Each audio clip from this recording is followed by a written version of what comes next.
Bayangkan luasnya angkasa, setiap bintang punya tempatnya sendiri, keberadaannya jelas dan posisinya diketahui. Sama seperti bintang, tanah di bumi juga butuh sistem untuk memastikan keberadaannya dan siapa pemiliknya. Sistem ini disebut pendaftaran tanah. Pendaftaran tanah adalah pencatatan resmi hak dan kepentingan yang berhubungan dengan tanah. Proses ini memberi kepastian dan keamanan hukum bagi pemilik tanah. Penting untuk mencegah sengketa dan memastikan transaksi yang adil.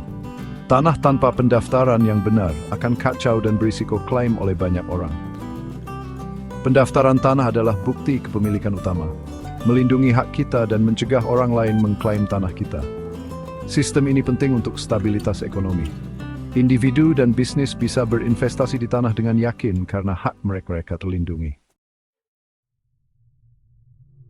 Indonesia, dengan kepulauannya yang luas dan populasi yang terus bertambah, paham pentingnya sistem pendaftaran tanah yang kuat seperti tersebut.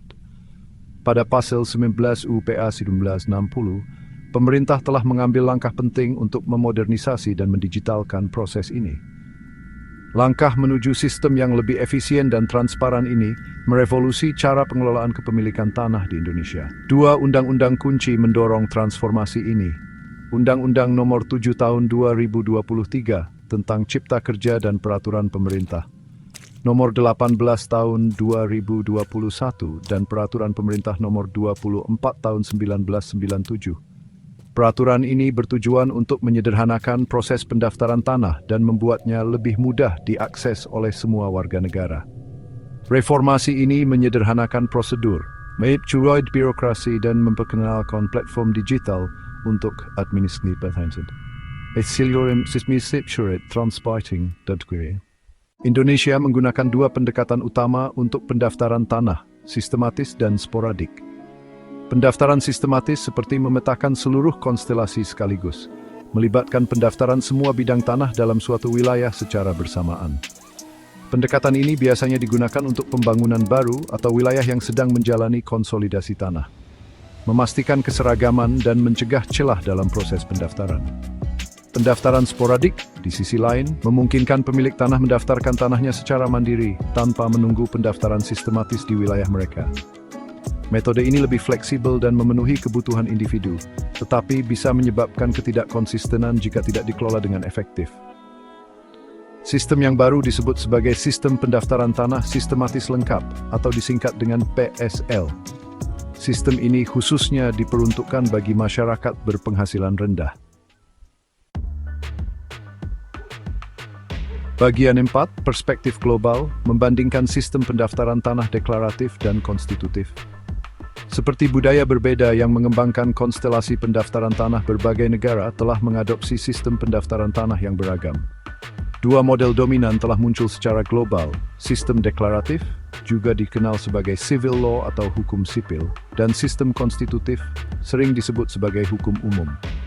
Sistem deklaratif, yang lazim di Eropa kontinental dan bekas jajahannya, beroperasi berdasarkan prinsip siapa cepat mendaftar, dia yang dapat untuk diakui sampai orang lain membuktikan sebaliknya, atau sistem pendaftaran negatif.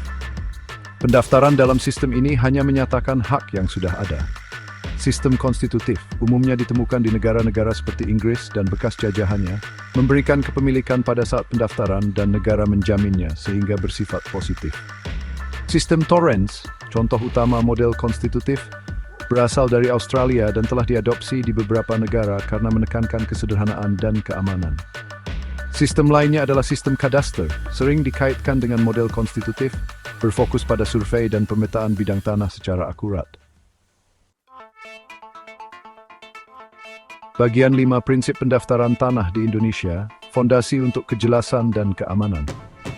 Sistem pendaftaran tanah Indonesia dipandu oleh prinsip-prinsip yang tercantum dalam peraturannya, bertujuan untuk menciptakan catatan hak atas tanah yang transparan dan andal. Salah satu prinsip inti adalah pendaftaran negatif, meskipun pada peraturan pemerintah telah memasukkan unsur positif namun masih terbatas. Yang berarti hanya hak terdaftar yang diakui secara hukum sampai dibuktikan sebaliknya. Seperti memastikan keberadaan bintang hanya setelah pengamatan dan verifikasi yang cermat. Prinsip penting lainnya adalah spesifisitas, yang membutuhkan identifikasi dan demarkasi batas tanah yang jelas. Setiap bidang tanah harus memiliki batas yang jelas untuk menghindari sengketa. Selanjutnya, prinsip publisitas menekankan transparansi dan aksesibilitas informasi pertanahan. Semua pihak yang berkepentingan harus dapat mengakses dan memahami catatan tanah. Keterbukaan ini mendorong kepercayaan dan akuntabilitas dalam sistem. Bagian 6. Manfaat pendaftaran tanah.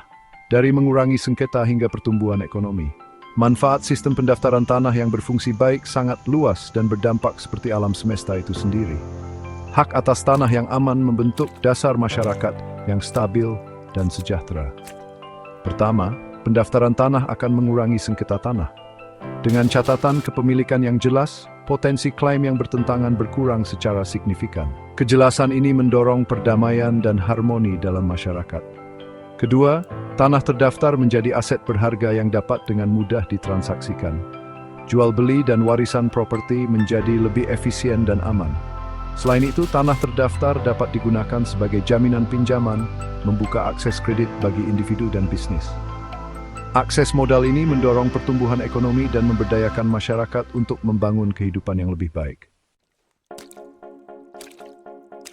Bagian 7. Pendaftaran tanah, katalis untuk kemajuan individu dan nasional. Kesimpulannya, pendaftaran tanah bukan hanya tentang dokumen. Ini tentang memberdayakan individu, memperkuat komunitas, dan mendorong pembangunan nasional. Ini tentang menertibkan dunia terestrial. Dengan memberikan kepastian dan keamanan hukum, pendaftaran tanah mendorong investasi, mempromosikan pengelolaan lahan yang bertanggung jawab, dan membuka peluang ekonomi. Ini memberdayakan individu untuk menggunakan tanah mereka sebagai batu loncatan untuk masa depan yang lebih cerah. Sistem pendaftaran tanah yang kuat membimbing kita menuju masa depan di mana tanah berkontribusi pada kesejahteraan semua. Seiring Indonesia terus menyempurnakan sistem pendaftaran tanahnya, Indonesia memberikan contoh yang cemerlang bagi negara-negara lain yang menghadapi kompleksitas administrasi pertanahan di abad ke-21.